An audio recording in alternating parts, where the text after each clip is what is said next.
Good afternoon, and thank you for joining the Women Can podcast. My name is Morgan, and I will be your host today. I'm joined with Tamara. Yes, I got it right. You got it right. Tamara. She is a recently retired police sergeant. Tamara, thank you so much for joining us today. Thank you for your service and for your time. Thanks for having me. You're so welcome, and congratulations on your retirement. Thank you. Thank you. Awesome. Well, we were connected. We don't need to go into how we were connected, but essentially I reached out to you and we spoke over the phone. And after hearing your story, I knew I wanted to bring you on. And I think that you could provide some really great insight for anyone out there that's considering a career change into any type of government or anything like that. So I've got a couple of questions for you today. Okay, sounds good. So the first one is, tell me a little bit about yourself. Where are you from? What were your childhood aspirations? Okay. So I'm a country girl. I really grew up in Eastern Washington mainly. I moved around a ton, but mainly small towns in Eastern Washington was the biggest. Moved over to Western Washington, Tacoma area, and just before I graduated from high school. So that's kind of where I'm from. Other than that, I've just been around here. Childhood aspirations, believe it or not, I wanted to be a model because I'm a tall blonde. So why wouldn't I want to be a model? Right? And also a child psychologist. I was very interested in child psychology. Mm-hmm. From a young age? From a young age. I love children. And I just, that was my, if modeling didn't work out, that was my backup plan. That was going to be your fallback? I like how you put model ahead of child psychologist. Right. Well, that was my first aspiration. Yeah, I get that. I can appreciate that. Okay. So you moved around a bunch, but you ended up here in T-Town. Mm-hmm. So how did you end up along the career path that you went into?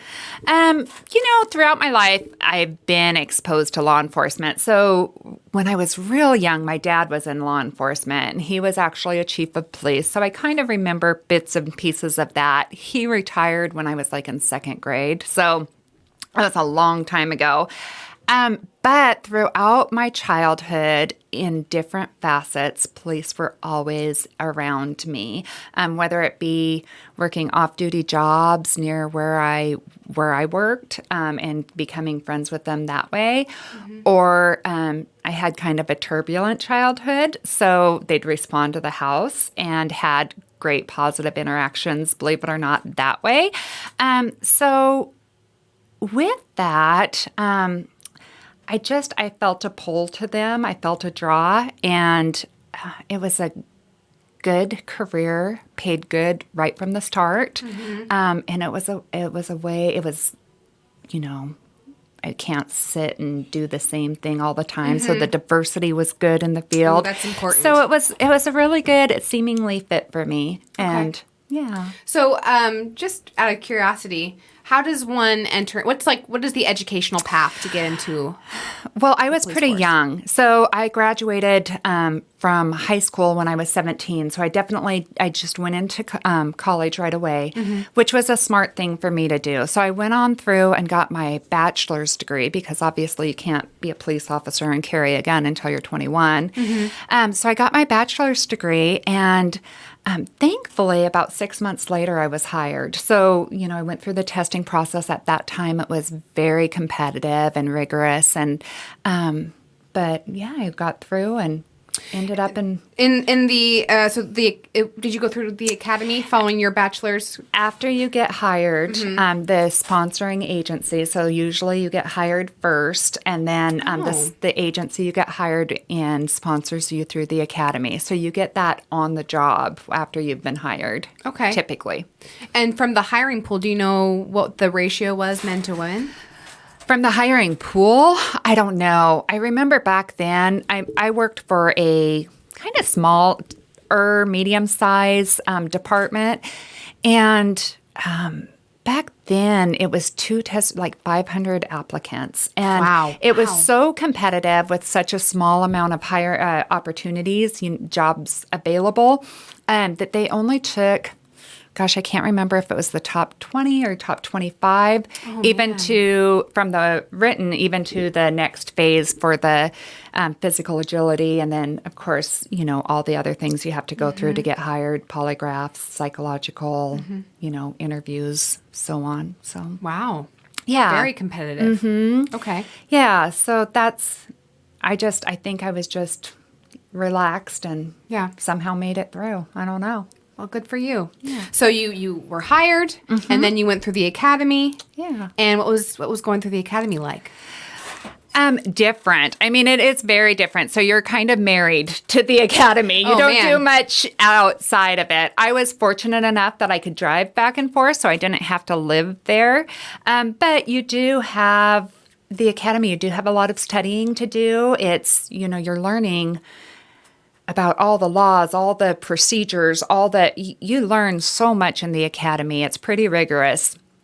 And it's also, it's not like a normal job during that training when someone passed, like my husband's family, someone passed away, and normally you'd be able to go attend that. And it's like, you're missing X, Y, and Z, so you really can't be gone. Really? So it starts you on that path that, you have to put The job is the priority. The job is the priority. Yes, definitely. Okay. For that period of time, you need to get through this. This is what you need to do to bring it forward and pass the academy so you can Interesting. then go on to work.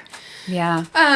So once you cleared the academy, where did you move into? Are there different departments within the or the police department or any kind of those departments that where did you move into? So I think most agencies, I don't know of any that don't do this, but when you first get hired, you move into patrol. You have to learn the basic functions of law enforcement before you can do anything else. Yeah. So I was in patrol for the first 9 years. All I can think about right now is Super Troopers. I don't know why. I'm sorry. I was like, patrol, Super Troopers, obviously. Troopers, yes. Okay, was it like Super Troopers? Well, not quite. Oh, okay. Sorry. All right. I would ask. Okay, so you went to patrol, and that was, I'm sorry, did you say that was 9 years? For the first 9 years. First Now, 9 years. First of all, you have to understand, so it was back in 1996 when I got hired. So I was in law enforcement for 24 years. So things back there are super different than now. Even now, though, you have to start out and do the basics in patrol. Okay. But yeah, so and back then, I'm just going to start talking. I'm just going to Keep take over going, your radio please. station. Please.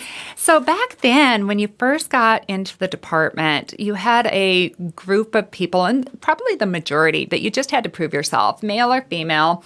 When you were a rookie, there's a lot of them that just really wouldn't talk to you. I mean, you'd go to calls together, and they'd respect you on calls and, whatever, but to socialize, it's like, yeah, you have to earn the right to me talking to you, It just sounds like high school. So it is kind of like high school.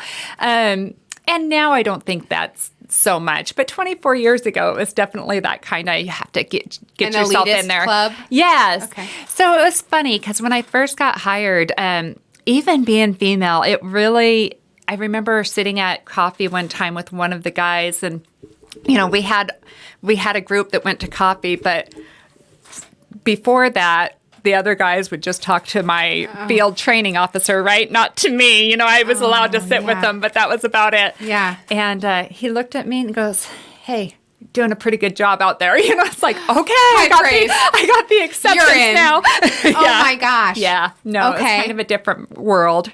So, when you were on patrol, were you usually paired with men, or were you ever paired with women? What was the ratio? Like I said, we're kind of a smaller to medium-sized department, so we are single officer. Oh, yeah, okay. yeah, You do it we by are yourself. yeah, we are single. So you go on patrol, you go through the field training. Back then it was field training. Now it's PTO, and that's you get taught on the job stuff. So you can learn a lot in the academy, but really once you're out on the street, you have to really learn how to deal with real situations and questions and stuff that come in. So, but after your FTO, then you're on your own.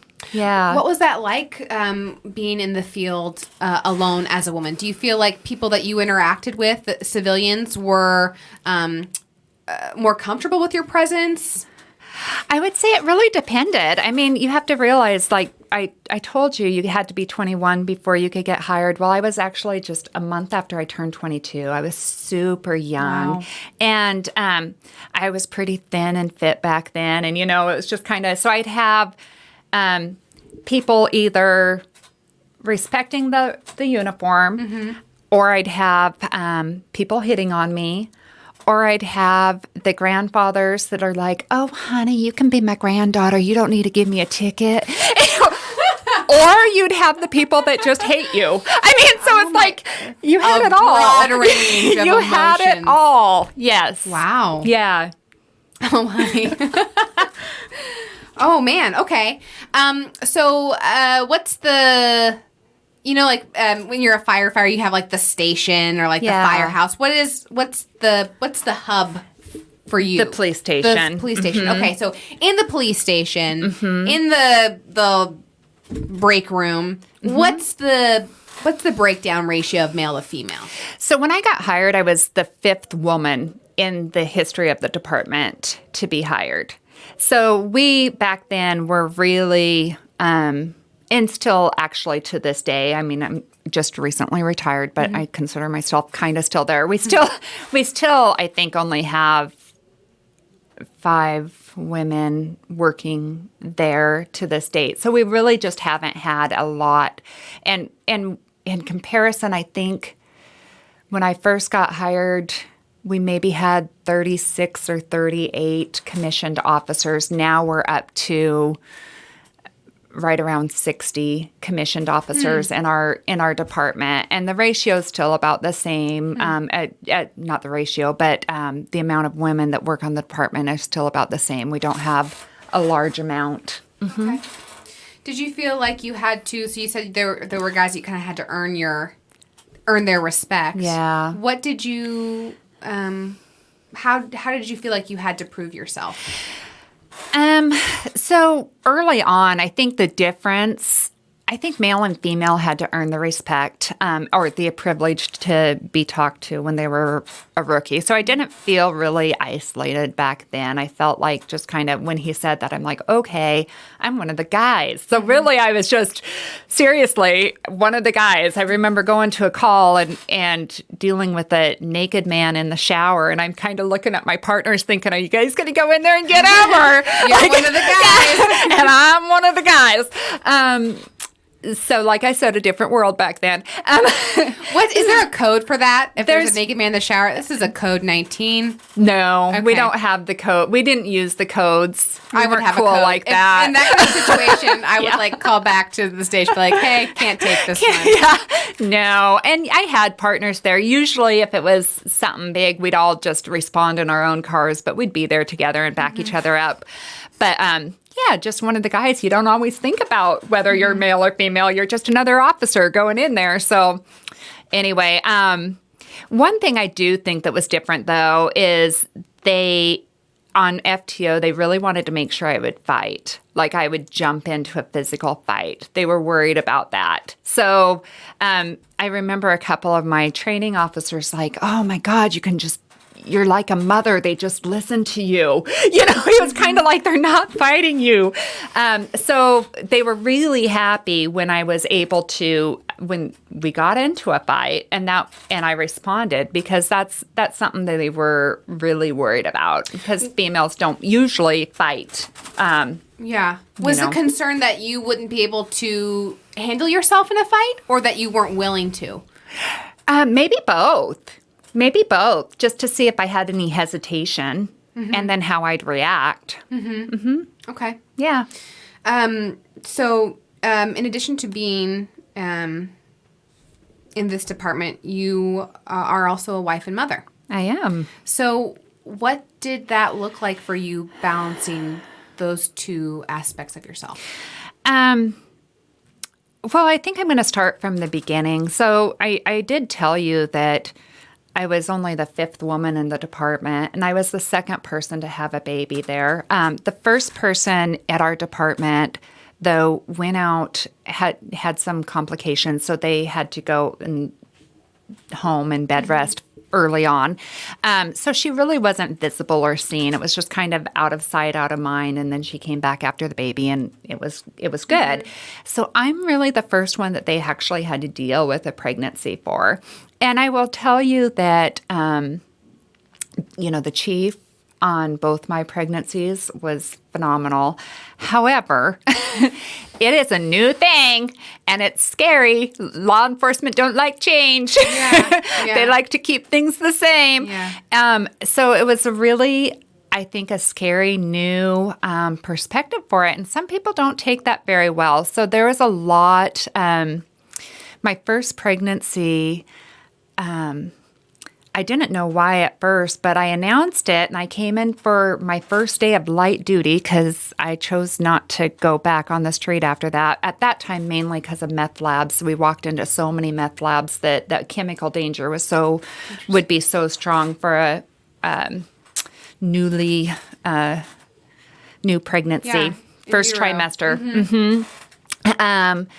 So I walked in the first day, and people that I was friends with, and we do things in and out of the department all the time, every break together. All of a sudden, they wouldn't talk to me. I mean, literally, if they saw me in the hallway, they would turn around and walk the other way. And so it was, and I didn't know why at that time. So I was like, okay, I don't understand it, but here we are. So that literally lasted pretty much the whole pregnancy. There was one of the guys ended up. His wife was pregnant at the same time, and we ended up having the babies on the same day, believe it or not. So at the very end, we would talk a little bit, very little, I'm going to say very little about, the pregnancies, because I, of course, knew his wife too. But really, that friendship was all of a sudden day and night. So that was interesting. Plus, you had other people that were going, that we used to have kind of a closer knit department that would do things outside a lot together. And camping was one of those things. And I'd hear people, saying that, when you're a female, if you get pregnant, that you're not fit for duty, that you can't do the job, and we have a fitness for duty standard. So they're like, you should be tested to see if you were fit for duty, and if not, you should be fired. Because, the idea was at that time, the idea was that you're leaving your squad, you're leaving the department high and dry because you're not working out there with the guys, and it's going to be a year, altogether before you're back. So that was going around. So there was a lot of just things like that was kind of life-changing. Hard to hear. Well, hard to hear and hard to feel. And it was like confusion because before that, when I first got hired, and like I said, I felt like I was really accepted, one of the guys, and now it's like kind of smacks you in the face. And that was the first time I really felt that. Okay. I mean, yeah, I will, I just because I want to be completely honest and stuff. And as I think of things, I'm just going to pop it up. But before then, it's just different because not having very many police officers in the career, I will say the difference was, we talk a lot. I mean, police a lot of times have, especially 24 years ago, have no filter, right? So you talk about everything. Yeah. And so there was a lot of making sure I knew that, if I ever wanted to have an affair on my husband, or if I ever wanted to, just fling around.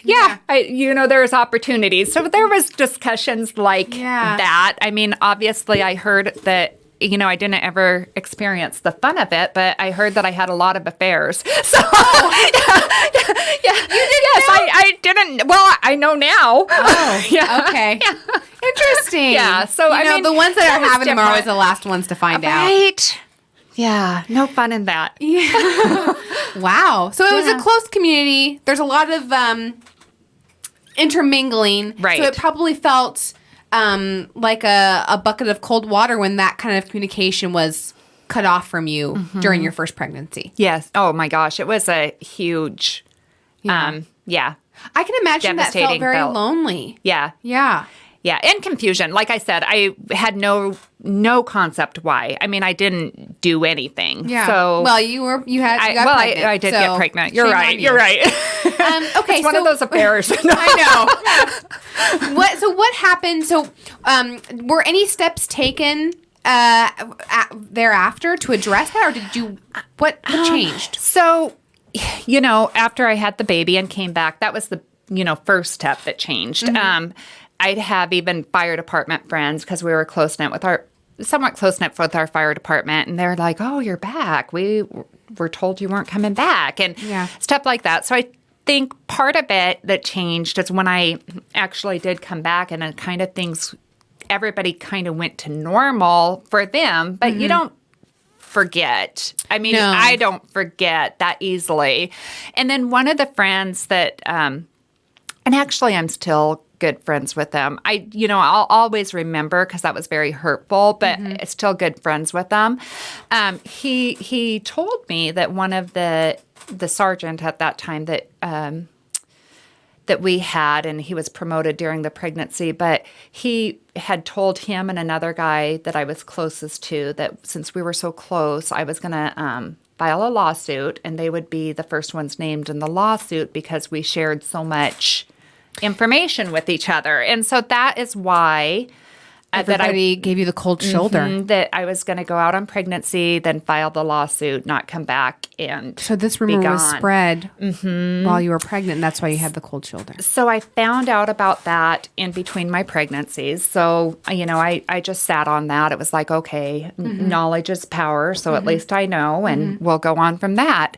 I'm really not one to, I will forge ahead and do what I need to do at times. But then there's other times where you don't have to bring up everything right away. Some of it you can just hold and deal with it and move on.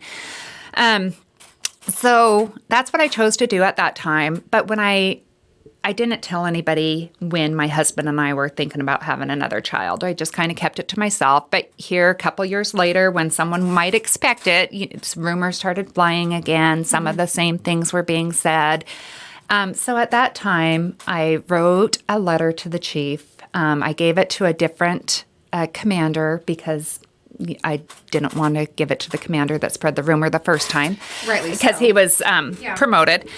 And I just said, listen, I can't control my peers. Like anybody my rank I can't control them. They can say whatever they want. But if you're a supervisor in this department, you best not be saying Things aren't true. anything. You best not be saying anything negative. Not even things that aren't true, just anything negative towards pregnancy. And so I just said, I'm not a sue happy person, but I will tell you that if this continues, then I will sue the department because now everybody was aware before. Now you're put on notice, but I don't have to go through that again. And so the second pregnancy was a lot better. They did have a investigator come in, talked with everybody. I got a couple apologies, which is, really, I just wanted change. I don't care about anything else. I just didn't want to go through that again, and I didn't want anybody else to go through that again. So I think, I just think it was ignorance more than anything. I don't know that they thought it was, kind of mean-spirited, but I don't know if they truly thought about how negative it was. I think it was How it so personally affected you. Yeah, I think it was change and not knowing how to deal with it and ignorance. They just Yeah. It was well, you know what's crazy. funny? The something that was told to me always when I was growing up is people don't like change. We're change that's true. adverse. And what is the one constant in life? Oh, Change. yeah, constantly. Yes, you have to. Yeah. Doesn't mean you have to accept it very easily. No, that's very true. Yeah. Yeah, and I think what happened to you is an example of what happens when you can't accept change. Mm-hmm. And sometimes you have to make the change. Right. Put that on a t-shirt. Sometimes you have to make the change. I was like, what camera am I looking at? Be the change. Okay. So your second pregnancy went better than your first pregnancy. Absolutely. Wonderful. Yes. Because you were the change. No. Thank you. So what was and so then you have these two children and you have a husband and you're in the police department. What did that look like for you? So that was different too. I mean, there was a lot of balancing. My husband ended up coming. He's a law enforcement officer too. He ended up coming to the same department as I worked in. So we worked together. Was that fun or was that annoying? It neither. We worked separately. We tried to keep out of each other's business. I mean, it was like a completely like another life. You almost didn't talk to each other Did at you work. carpool? We had our own cars. Oh, Nope, okay. didn't share anything. No. So what we did is actually when we had kids, because we worked very long shifts. So we worked 12-hour shifts. And then oftentimes, especially years ago, we were working overtime past that. So usually the shifts ended up to be anywhere from 13 to 14 hours. So it was a long shift. So my husband and I didn't want our kids to be in anybody else's care for that long a period of time for a week. So we ended up working exact opposite days off. Wow. Yes. So it was kind of like fly by night for a lot of years. So, no matter what shift you were working, you got up with the kids on, by noon. Get off at 6, get up at noon and start your weekend with the kids and take over. So it was really like being a single parent for a long time. And then I guess, that changed when I went into investigations. So I went into major crimes. We talked about this, and I found this so interesting. Tell us about your experience in that role. So I went into major crimes, and in our department, when I was a detective and not a detective sergeant, I was the only, at that time, it was called Crimes Against Persons detective. And so that really just dealt with anything from sexual assault to child abuse to homicide. I mean, it's death investigation. So it was Wide range everything under the sun. So it didn't cover drugs unless they were involved in, the other crime, and nothing involving property crime. But everything else fell under my purview. So very human related. Very human related. I loved investigations. That is definitely my passion. But it's 24 hours, 7 days a week call out. So anything that happened that couldn't wait till the next day or next business day was call out. So I got called out a lot. I got called out a lot. So it was a very busy, busy time for us. And, it was, I think, how it affected the family. And of course, sometimes my husband would be home. Sometimes he wouldn't because at that time he was still on patrol. We were never in investigations like at the same time. It was kind of like, I tried to keep it as normal as possible for my kids because I've always had the philosophy that I chose the career. They didn't, so it's not fair to them. At the same time, if I got a call, I'd have to drop everything and go. So there was a lot of change for them, a lot of inconsistencies. I'd always try to, even if I was out all night, I'd try to take them to a birthday party if they had one, or I tried to keep it as normal as possible, but it definitely did affect them, both on patrol and in investigations. They had to adjust a lot to accommodate our schedules. Yeah, I've interviewed working mothers before, and I think the idea that you can balance one or the other perfectly is an illusion. Yeah. It doesn't exist. No. And one of our guests said you can only do one thing super well, and everything else kind of you do not as well. And I Right. think about that a lot. Yes. And I do think that you mentioned that, and I had to think about it a little bit when we talked before here, when we first met over the phone. And I do agree with that in a lot of ways. I think you can do well at both, or at least try to do well. But both are going to, one or the other or both are going to suffer in some ways, and they're going to have to adjust. And it's life. You'd tear yourself apart if you tried to do it all. You just can't. It's interesting. Yeah. I like how you said. I mean, that sounds hard to hear, but I like how you put that. I mean, you're putting in frames of humanity. Like, you're human. You're not a superhero. Right. You really loved investigation.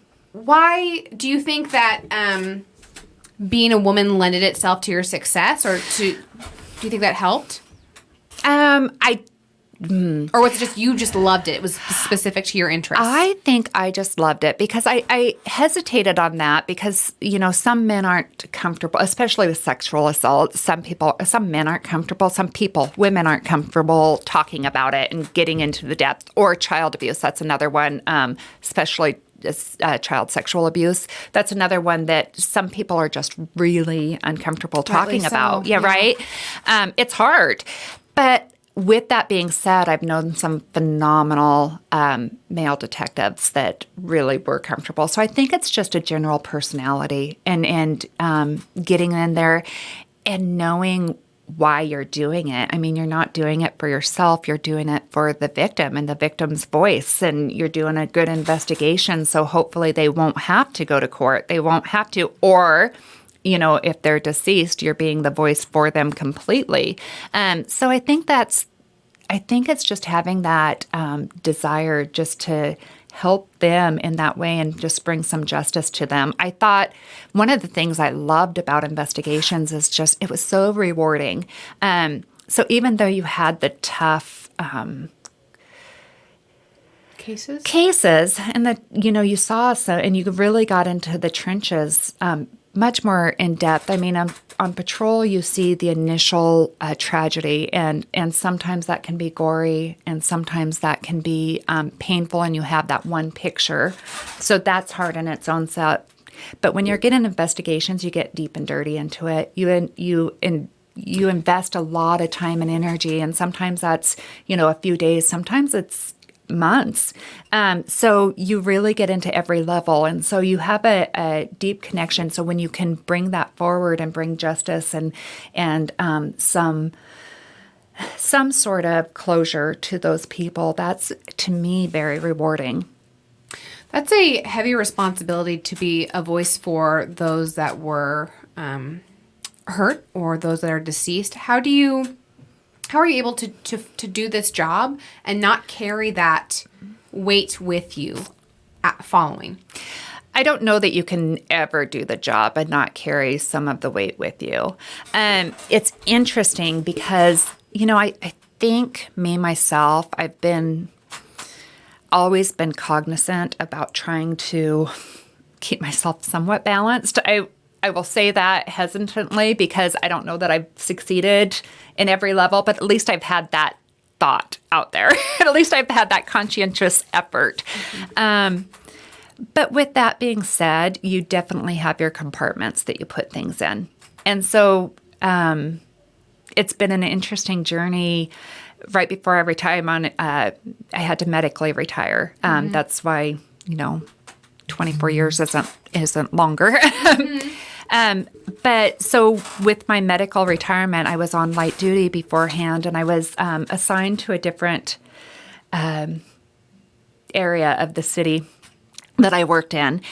And even in that area and just being in that different climate, I was able to kind of relax a little bit and just kind of some of that guard was taken down. So it was funny because I started processing things during that time. I knew I probably wouldn't be able to go back to work with my injury, and I knew that it was probably leading towards the retirement process. So I was like I said, I was really able to kind of let my guard down. And it's funny how different things start popping up in your memory again. And I think it's just really processing through that compartment that is now opening, you know? And That you're safe to open again in a safe place. yeah, to a different level. But I think you always carry some of those. You can't unsee things, you can't unhear things. And so some of that you're always going to carry with you. I don't know if we touched on this, and you might have already answered this question, but what was the biggest challenge you faced as a woman in what is considered one of the most stressful jobs? I think twofold for me. What I didn't tell you about my career is I was also the first and only female that's been promoted in the police side of our jurisdiction. So, and I was promoted twice, once as a sergeant, once as a captain. And of course, I told you about my pregnancy. So I think the promotions and the pregnancy were the two hardest things I had to face. Very confusing, very just black and white times. You know, it's like you're loved here and you're doing and you have knowledge and you you're actually respected, and then all of a sudden it's like no one's talking to you, and it's a different it's I think change for us all. So I think the expectations are a little bit different, and I also think I don't know, I just think those were the hardest things. But I do think expectations for a woman still in law enforcement are different anyway, because I think that they, just like when I was in investigations and going to all the call-outs, I remember people complaining because I didn't go out and work overtime on patrol as much as I should. And I'm like, okay, I'm working hours. I'm called out.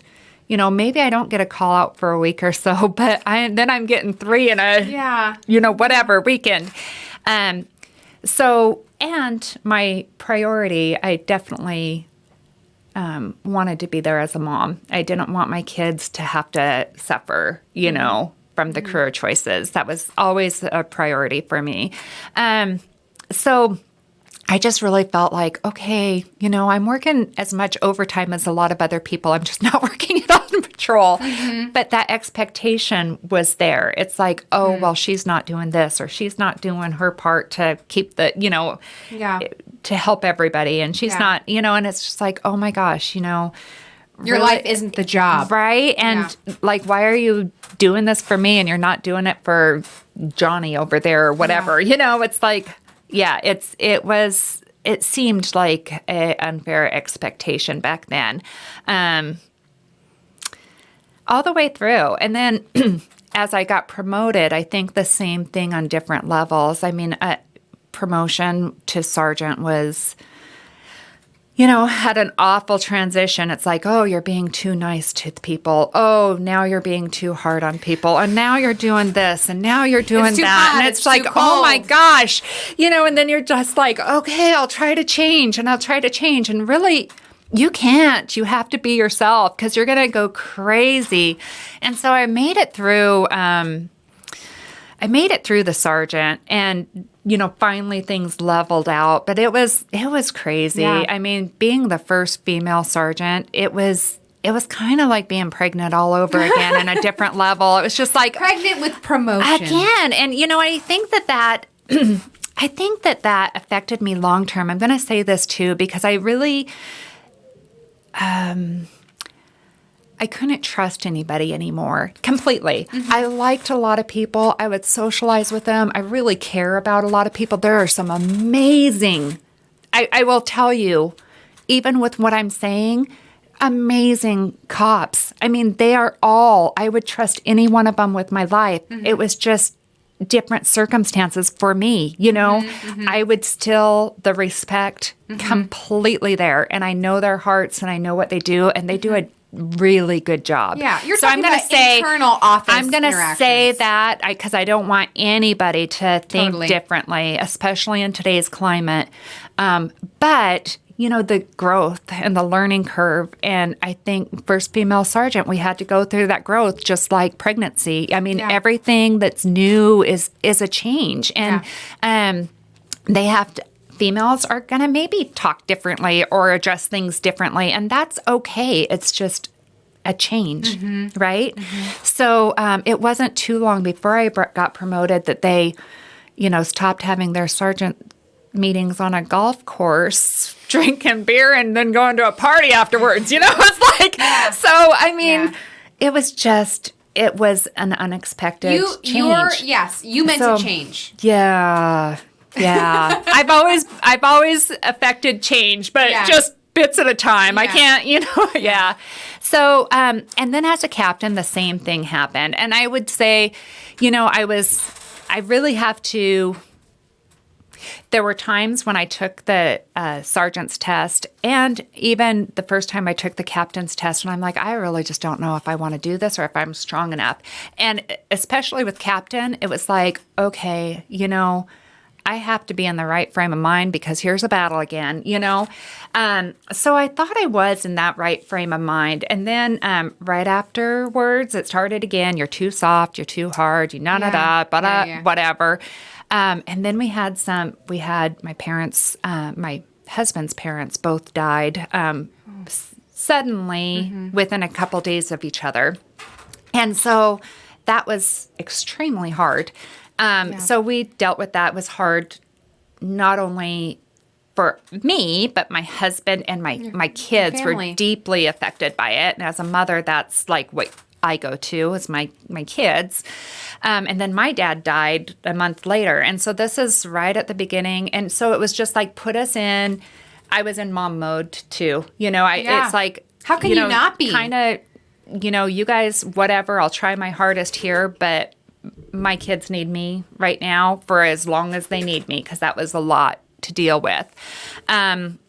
So the captain thing, I just was not in the right frame of mind, and they weren't in the right frame of mind. It was a bad thing. It was, it was a nightmare. So that's why I retired as a sergeant. Yeah. So I'm hoping though, because again, even though I was promoted twice, I'm still the only female that was promoted. So I'm hoping that next time, it's easier. Next time, you don't know what you did to help create those pathways for the next woman to step up. Yeah. And fill your shoes, which are, those are big shoes to fill. Thank you. Congratulations. That's a huge accomplishment to do that. And I hope that your family is proud. I'm sure they are, but that's really great that you were able to do that. And regardless of how things fell out, that's still a huge accomplishment. And thank you for your service. Thank you. What would you say, what was more integral to your success, education or self-advocacy? I think you need both. That's what I keep hearing. Yeah. The education for me, I think it helped me get hired right away, especially, in law enforcement, even though you can get hired at 21, 22, usually you want a little bit more life under your belt before they hire. I think my childhood and the education gave me a one-up and a little bit more exposure. So, I think it helped me a lot. And then once you get in the department, you need, usually, most departments, you need some sort of education for promotion. So that's helpful along that line. But day-to-day, everyday stuff, I think it would be self-advocacy and just, going out there and doing what you need to do, knowing the job, being efficient at it, and being strong enough to go through what you have to. Whatever comes up. Yeah. What did you love the most about your job? Honestly, with everything I said, I love the camaraderie. I couldn't trust all the way, but we have some really great people. That's probably why it was so hard. Yeah. Because you're a people person. Oh, yeah, completely. So that's probably why it was so hard. So that totally makes sense. Yeah. That you love the camaraderie. I also, the adrenaline rush. Some of the things that you got into and just, you can't describe it and you can't replace it. So that was that was fun. There was parts of the job that were very fun. But I would say investigations. I loved, the most satisfaction I think I had was if I did an investigation and either the victim and or maybe a family member. I had a couple grandmas that would constantly reach out to me. I had a victim that would reach out to me at least yearly for a lot of years. Even since retirement, I had someone find me on LinkedIn. And not just you, but actually one of the victims saying, hey, I hope this isn't weird, but I just was thinking about like you, and I want to say thank you so much. And I really, so I mean, it's just like having that connection to that level and knowing that you did service to them and justice for them, it's rewarding. Yeah, Yeah. I'm sure it is. Yeah. That's wonderful. Yeah. I mean, it's grounding, but that's wonderful. Mm-hmm. What do you consider your greatest success or successes? Oh, my children. Seriously. Yeah. I don't know how. I mean, they've definitely suffered as being law enforcement children. They've definitely paid the price. Especially if they heard mom or dad was involved in something. I mean, it's tough on them. And we were gone a lot. However, somehow they ended up to be amazing teenagers and young adults. I mean, I can't even imagine how that happened. But they are. It happened. They are. They're just amazing people. I wouldn't trade them for the world. Mm-hmm. That's wonderful. Mm-hmm. What a wonderful legacy. Yeah, they're great. What would you, and I think we already asked this, but just kind of in closing, like what advice would you give to someone that's interested in this career? I would just say, I mean, obviously I told you about the compartments, and you have to be prepared for what it does to the family and really take care of yourself and your family as much as you can as you go along. And hopefully a lot of the departments are backing that up. I would also say, you have to have a passion, especially in this day and age. I would never discourage anyone from going in there if they had the passion, because we really need really good people out there. But it's hard. It's even in loving and really accepting and communities, you still feel the effects from all the protest and all the negativity out there. And it's a huge burden. You're getting bombarded with information of officer safety stuff around local especially, and then things that are going on around the world. So you're getting bombarded with negativity. I'm not a negative person, so I've always really balanced and tried to snap out of things very quickly, or as quickly as possible. I just can't stay down. But I think you need to really watch that, and I think you have to be really conscientious about trying to stay positive in that and putting things in perspective. Like, yes, this is all going on, but there are so many people out here that love you. And because even if you're getting that love, sometimes negativity is louder. And so, you can really feel those effects too. So I think that you just going in there knowing that that's out there. At the same time, there's a lot of rewarding aspects to it. And I'm telling you, I have worked with a lot of agencies. I've done investigations for a lot of outside agencies on officers throughout my years. And there are very few people that are bad out there. I mean, really, the good outweighs the bad tremendously. And I think that too, one of the things for people wanting to go into law enforcement or just in general listening to this podcast is, a lot of the people that are out there in society, both sides, lack perspective. They don't know what it's like to go into a field. They don't know our training. They don't know what we have to deal with. They don't know the reaction times to something. So you do have to watch for body movements. You do have to you have to go home at night. That's your goal. You have to protect people and go home tonight. So they lack perspective, or knowledge. And I'm not saying that everything out there is acceptable. I'm not saying that there's not pieces, but then are a lot of messages out there that honestly, I can tell you, and I don't know whatever you get from me from this podcast, but I can't say I wouldn't have made the same decision in the same circumstances. So, but that's with 24 years of experience and knowledge and stuff behind my belt. So, I just thought I'd throw that out there for everybody, just general everybody knowledge, try to educate yourself, try not to get on bandwagons, try to really get the whole picture, get all the facts, not just what you're hearing on the news or media, because that's not always factual. Maybe sometimes it's just bits and pieces, and when the facts come out, it's a